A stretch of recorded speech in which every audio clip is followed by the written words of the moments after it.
Hello, listeners. This is Kat. Welcome back to Put Your Hands Up Podfics. This will be the continuation of Prodigal. This will be Part 9, Chapter 9, entitled, In My Defense, You Left Me Alone with My Emotional Trauma. In hindsight, jumping out of a 4-story building window was probably not one of his greatest ideas. However, Izuku was nothing if not clever. He was also not an idiot. While keeping his promise to Aizawa to don his civilian clothes, he had also kept some gadgets on his person. He turned as he fell, slapping the steel bracelets on his wrists. It transformed in milliseconds to a metal gauntlet, Viridian signature gloves, and he grabbed the side of the glass building. Sparks exploded across his steel fingers as he slid down the wall, his heart pounded in his chest. Izuku hit the ground running. He had yelled at All Might. He had hurt Eri, Mirio, Sensei. This was exactly what he had been trying to avoid. God, did he have to mess up every single good thing that came into his life? Aizawa would not want him around anymore. Not when it only took him 2 weeks to cause this kind of trouble.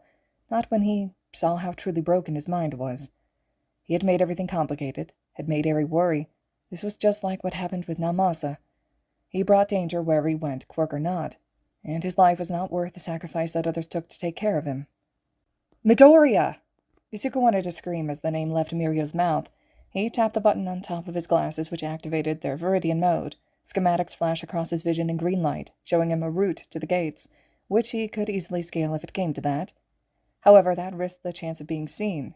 He could scale the walls without interference in the woods. Tapping the button again, it changed course, leading him to UA's forest grounds. How could he be so stupid? He should have come by himself. He should have snuck in at night and talked to Nezu by himself. Everything was so much more complicated now. All Might was not supposed to know he was around. Mirio definitely was not supposed to see him. This could ruin everything. The trees were so close, he pushed onward, trying to ignore the imaginary green lightning that was flashing behind him. He had seen it before, in dreams and hallucinations and memories. Wait, not imaginary. He felt the hands on his arms before he had the time to react, and Mirio twirled him around like a terrifying dance routine. He let out a righteous growl, trying to throw the larger boy off him. Grabbing Mirio's left wrist, he flipped his legs up and kicked him in the chest. The blonde stumbled, and Izuku used the momentum to flip backward. He landed with silent grace and kept running. Izuku, wait! He could not wait. He could not face his replacement, his disappointment. He could already feel it warming into his lungs and suffocating him. Leave me alone, Mirio. Please, I need your help. A weakness for Izuku. That had always been something he could not turn away from.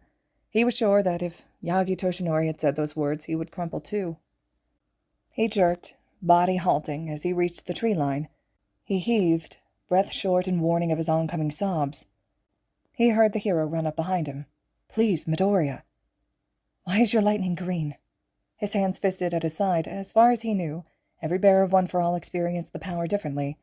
It manifested in different ways, especially if the bearer already had a quirk. Why did Mirio's manifestation look exactly like Midoriya's? Midoriya, listen. Viridian, he snapped quietly. What? Izuku whirled around, misty eyes hard. He glared at the 19-year-old. My name is Viridian, and you didn't answer my question. Mirio gasped and his eyes widened. He raised a shaking hand to his mouth. The other stretched out toward Izuku like he was going to touch him. Mito, what happened to your eye? That's not your business. The affectionate nickname belonged to Kirishima, and Izuku wanted to snatch it out of Mirio's mouth along with his tongue. Viridian. Mirio blinked in worried confusion, but nodded. Yeah, okay, Viridian, I need your help. It's about One for All. I asked you about the lightning. The green-haired teenager raised a brow. His eyes flitted over Mirio's body toward the surrounding area. Escape plans began to form on the edges of his brain.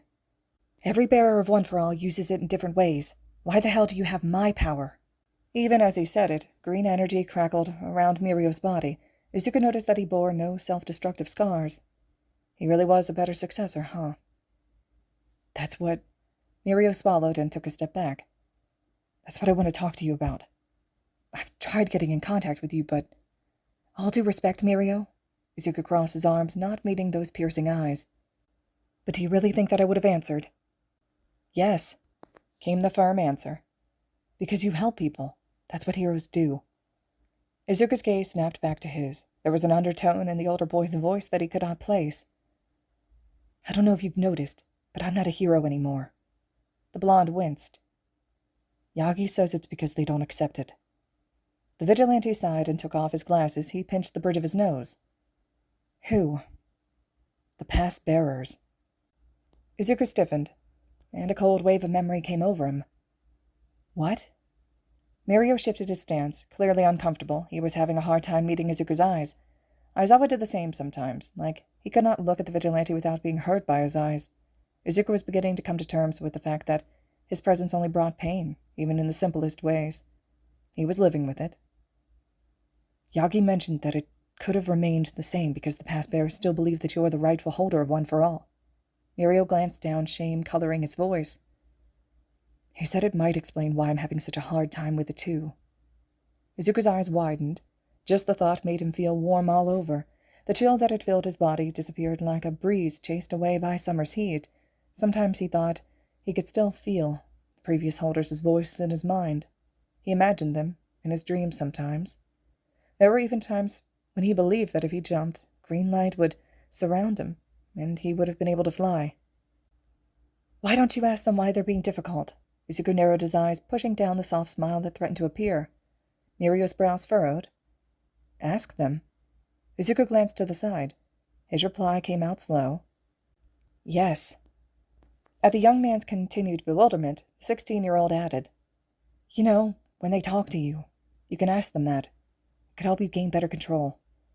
Mirio's mouth fell open. They talk to you? Midoriya sputtered. They don't talk to you? No, Mirio scoffed in disbelief. Visions, weird dreams, ghostly figures in your vision's periphery. You saw them? The blonde's voice rose in pitch. Well, that was definitely a development. Izuku had assumed that Mirio would be accepted by the quirk. He was strong and kind and would be an amazing hero. He was the perfect candidate for the power that made All Might the symbol of peace. This is a problem, Izuku snorted. It was probably rather indecent to find the situation humorous, but a horrible part of him thought that it was hilarious that Mirio was having trouble with the past bearers. It was like a disgruntled father who was judging the person his child decided to date. Oh my gosh, the past bearers were sensei. That thought alone made him snort again, which proceeded to collapse into a total laughter. Izuku's chortle started off soft and oppressed, and he raised a hand to cover them. The attempt at hiding his crazed joy failed, and the loud roars of hilarity filled the quiet Sunday morning, scaring some birds that were settled in the trees closest to him. It kind of throws a wrench in my entire plan if you can't wield One for All, Izuku managed between hitching giggles. Because you're one of my secret weapons, but you will be horribly underwhelming if you can't use your quirk. Hilarious, obviously, but unfortunately fatal as well. Mirio blinked several times at his response. I still have my quirk. The vigilante waved his hand lazily and shook his head. I know you still have One for All, but if you can't use it, it won't matter if you possess it. No, Mirio mimicked his head movement. I mean, I still have my permeation quirk. Izuku choked on the sarcastic remark he was about to interrupt his senior with. Suddenly, he was back in that hospital room with All Might's blue eyes looking at him with so much pity. He was surrounded by white walls and dreary skies outside that window. There had been a sunflower on the table next to him. All Might was right about a lot of things, one of them being the fact that Izuku had been in a hospital bed more times than any other hero in training. He had begun to memorize the names of Recovery Girl's assistants. He even knew some of their schedules. He knew which rooms were his favorite and which ones faced the dorm so that he could watch Kaminari on the roof during thunderstorms as he channeled his power. He knew what mood Recovery Girl was in based on her eyebrows. It was concerning, to say the least, but until All Might had brought it up, Izuku had not seen it in that way. It had been a part of the job. Heroes sacrificed to save people, to win. That hospital room he had been in was his favorite. It faced the sunrise. You got your quirk back? Mirio's face fell at the shattered thing that was his voice. Yes. Eri got it back for me. So, Izuku bit his cheek hard enough that he felt iron burst onto his tongue. So, you have your original quirk back, one that you excelled with, one that made you so powerful already, and you also took mine. Permeation is powerful, but... Then why did you need mine? Izuku bellowed. How could you... Do you know how hard it is to be quirkless? Mirio straightened, frown deepening. I was quirkless. For what? A few months? The 16-year-old huffed, vision blurring. I've been quirkless my entire life, Mirio. You have no idea what it's like. Mirio opened his mouth to respond, but Izuku did not let him. No, you don't know what it's like to be shunned by everyone you know over something you can't control. I was ostracized at 4 years old. Everyone around me, even my own parents, made me feel worthless because I didn't have any power. The kid I called my best friend turned on me without a second thought and treated me like shit. Izuku raised both brows. Do you know that using the water fountains to cool a burn is not the best way to treat it? I didn't, when I was 5. 5-year-olds aren't supposed to know those kinds of things, but by God, I learned. Any allowance I received was spent on bandages and band-aids, Mirio. My dear old dad disappeared from my life because I was a useless son. I was told to commit suicide more times than I can count. Wanting to die became a part of my every waking moment. Mirio was too dumbstruck to try and speak. It was convenient because Midoriya was on a roll. Everyone in my town knew. The stores would have someone walk with me so I didn't steal anything. Police would watch me more than anyone and even had me tailed when I was walking in the woods. I've had rocks thrown at me, I've been tossed down a well, been repeatedly attacked by my classmates. Heroes called me a nuisance and the only thing I could do was get in the way. My class once used the suicide of other quirkless kids as motivator for me to do the same. Izuku flashed a fake expression of shock. And then, you know what? My hero, the great All Might, told me my dreams were unrealistic and left me on a very tall roof. Mirio choked. Indeed. He nodded, voice lowering. The anger was simmering to sadness as per usual.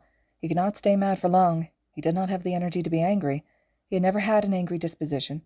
He always tried to find resolution, tried to appease others. That came from years of quirklessness, too. I went back there, after my mom threw me out. Didn't even really realize what I was doing until I'd stepped over the railing. You what? Shit. He had not even realized that All Might and Aizawa had followed them. Aizawa's gaze held nothing but fear. If he didn't already think he had ruined his last chance at a home, he definitely thought it now. No one wanted a child broken beyond repair. Nothing. Izuku stepped back, breath starting to speed up again. God, how many almost panic attacks could he have in an hour-long time period? It's nothing. That's not nothing, Mirio croaked weakly. He walked toward the green-haired boy slowly, like how one would approach a wounded animal. He placed his hands on Izuku's arms again, but this time it was not to secure him. Instead, Mirio tugged him forward straight into his chest. It shocked Izuku so much that he yelped. He can count the number of hugs he's received since leaving UA on one hand.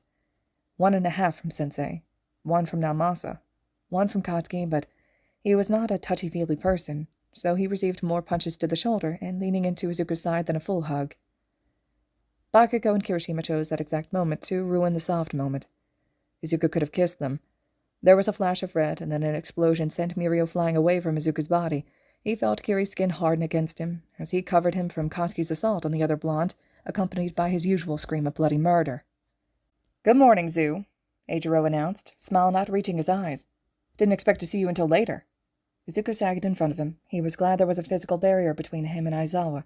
He did not need to feel the wrath of the glare after releasing another batch of his, I'll scream my feelings out at you because I have not had a healthy coping mechanism. He was becoming Bakugo. Oh God, just kill me. Thanks for the save, Eiji. He sighed heavily, placing his hand on the redhead's shoulder.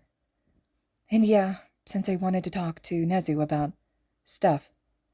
The hardening hero nodded in understanding, rolling his shoulders as he released his quirk. So, that dinner place is going to be even better now. Food always makes me feel better. Izuku hummed his agreement. He still had this. He had 2 friends. He still had this. All Might and Aizawa were yelling at Katsuki, but it did not sound like he was listening. In fact, as soon as that thought passed through the vigilante's brain, he smelled caramel. Move, shitty hair. Kirishima rolled his eyes good-naturedly, but did so, gently shoving Izuku off him so that Katsuki could take his place. Hey, idiot. Why didn't you text me that porno was giving you a problem? Izuku's strained laugh sounded like a wounded bark. I'm sorry. Did you just call Mirio porno? Guy loses his clothes more than icy hot when he lights himself on fire. Katsuki glared at the 3rd year, who was currently sprawled on the ground with a smoking shirt. I would have been here earlier. It's fine, I don't... What the fuck, problem child? Izuku had been wrong in Naomasa's house. This was Shota Aizawa's danger tone. Katsuki and Kirishima immediately turned and placed themselves on either side of him, hands raised and ready to fight. Sensei stood before the trio, chest heaving with barely contained rage-filled breaths. His eyes flashed with his quirk, but his gaze was on Izuku, who had no quirk to erase. He was mad. A very distant memory of his father made his hair raise, fiery breath and roaring voice, a hand around his neck. He swallowed, but did not run. Sensei? Their teacher's hands were shaking. Oh, Izuku knew what that meant. Surely, though, Aizawa was only going to hit him. Katsuki and Eijiro were safe. Why didn't you tell me you almost jumped again? Jumped? Kirishima's jaw slacked and his arms fell. Again? Bakugo echoed faintly, crimson eyes turning to Izuku's. In his periphery he saw Mirio and All Might walking back toward them. Izuku was so done with this day. It wasn't important. And it still isn't, okay? I didn't, and that's what matters. You... Katsuki's eyes glistened, and Izuku barely held back his gasp of surprise. You almost... When? He swallowed. He was not prepared for this situation or this conversation. The night Mom made me leave, you talked me down. Bakugo let out a staggered and high-pitched laugh. He ran a trembling hand through his hair. I think I would remember that. You sent me that picture, his best friend replied quietly. You reminded me that I had something, even if it was just you. Katsuki grabbed his hand. His fingers were warm. There was an oath in his eyes as he growled. You will always have me, nerd. And me too, Kiri piped up. And Sensei too, I'm sure, once he, takes everything in. Izuku spared a glance at Aizawa. He was still angry, but it wasn't at Izuku. Oh no. He was going to kill Yagi. Sensei, it's not a big... If you finish that sentence, I'm locking you in your room for a week. Do you hear me? Sensei hissed. The pro turned to glare at the pair nearing them. If looks could kill, they would both be ashes. You should count your lucky stars, that there are more people in danger than just you, Toshinori. Izuku almost interrupted. Katsuki's grip on his hand tightened. Aizawa growled, and his eyes flashed red. I would have let you burn. As Kirishima and Bakugo grinned in agreement, Izuku felt his phone buzz. He stepped back and pulled the device from his pocket. Toya's number flashed across the screen. He swallowed and turned away from the group. Yes? They know. Toya's rough voice was made even raspier by his lack of breath. He was running. Immediately, Izuku gasped. What? They know, he repeated gravelly. Shigaraki knows you don't have one for all. Izuku turned in slow motion with wide eyes to Aizawa. His ebony gaze bore into his dual-colored one. He saw something that made his brows furrow. He mouthed something. The young vigilante had no response. What does that mean? It means they're coming. All right, listeners, this concludes Chapter 9 of Prodigal. Chapter 10 will be next. I hope you all are still enjoying, and as always, thank you so much for listening.